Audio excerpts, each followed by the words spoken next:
لیکن اس کے باوجود بھی بواسیر پھر ہو گئی، تو اس کا مطلب بھی یہی ہے کہ یہ جو آپریشن ہے اس کا حل نہیں ہے۔ اس کا حل یہی ہے کہ ایسی غذا اور دوا استعمال کی جائے جس کی وجہ سے انسان کے جو خون کے اندر سے جو بواسیری زہر ہے وہ ختم ہو جائے، خون کا گاڑھا پن ختم ہو جائے، قبض ختم ہو جائے، تو مستقل طور پر اللہ تعالیٰ بندے کو شفا دے دیتے ہیں۔ جب انسان کے وہ ریکٹم کے اوپر بواسیری مسے بن جاتے ہیں تو مسے بھی مختلف قسم کے ہوتے ہیں، ان کی بھی مختلف صورتیں ہوتی ہیں۔ کوئی گول ہوتے ہیں انگور کی شکل کے، بعض مسے لمبے ہوتے ہیں جیسے کھجور کی گٹھلی ہوتی ہے، بعض مسے شہتوت کی طرح لمبے لمبے ہوتے ہیں، کوئی چپٹے مسے ہوتے ہیں۔ لیکن تمام قسم کے مسوں کی بننے کی وجہ ایک ہی ہے کہ انسانی جسم کے اندر بواسیری یا خون کے اندر بواسیری زہر بہت زیادہ بڑھ چکا ہوتا ہے، قبض کی شدت ہو چکی ہوتی ہے، خون بہت زیادہ گاڑھا پن میں آ چکا ہوتا ہے، اور ہمارے مسکولر ٹیشوز بہت زیادہ ضرورت سے زیادہ کام کر رہے ہوتے ہیں، اور ہمارے ایپیتھیلیل ٹیشوز جو ہوتے ہیں وہ سکون کے اندر چلے جاتے ہیں۔ تو اس صورت کے اندر انشاءاللہ تعالیٰ جو آج آپ کو جو میں 2 نسخے بتانے لگا ہوں، ایک بواسیر بادی کے لیے ہے اور ایک بواسیر خونی کے لیے ہے۔ اس کے ساتھ آپ یہ نسخے جب استعمال کریں گے، ساتھ غذا کا پرہیز ضرور کریں۔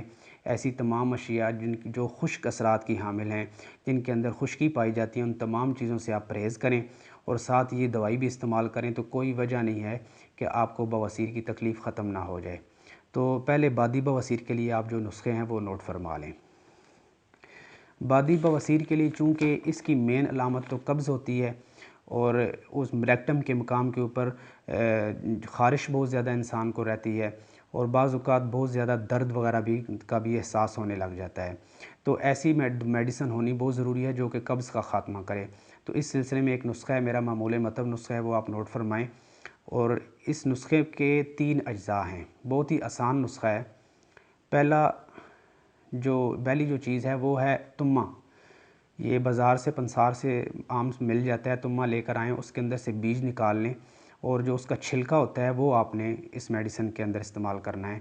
تمہ، نمبر 2 رائی، اور تیسری چیز ہے گندک آملہ سار۔ ان تینوں چیزوں کو برابر وزن آپ لے کر آئیں، اور ان کو پسوا کے اس کے 500 ملی گرام والے آپ کیپسول بھر لیں، اور صبح شام ایک کیپسول اس کا پانی کے ساتھ کھانا ہے، کھانا کھانے کے بعد۔ دوسرا ایک سفوف کا نسخہ ہے، وہ بھی آپ نوٹ فرما لیں۔ اس کے اندر ہے اجوائن دیسی 40 گرام، گندک آملہ سار 20 گرام، اور پودینہ خشک یہ بھی 20 گرام۔ ان تمام چیزوں کو بھی آپ گرائنڈر کے اندر پیس لیں، اور آدھی چمچ یہ بھی صبح دوپہر شام کھانا کھانے کے بعد آپ استعمال کریں۔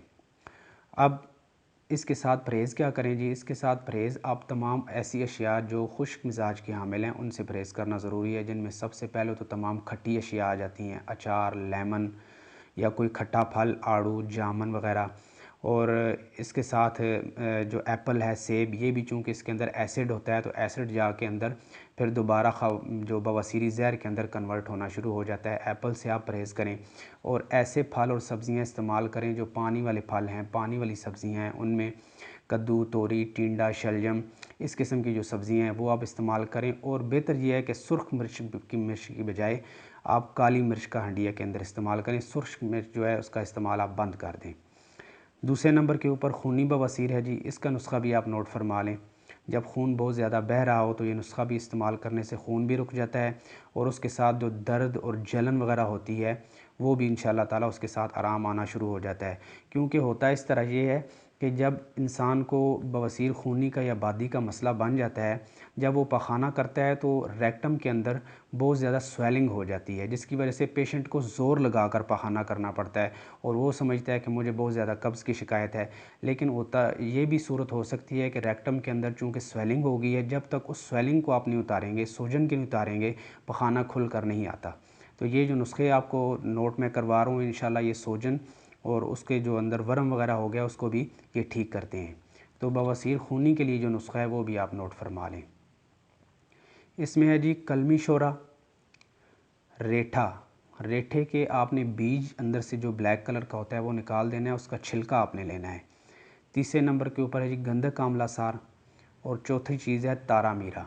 یہ چاروں چیزیں آپ ہم وزن لے کر پسوا لیں، اور اس میڈیسن کا بھی آدھا چمچ صبح دوپہر شام کھانے کے بعد کم از کم مہینہ یا 1.5 مہینہ لگاتار آپ نے استعمال کرنا ہے۔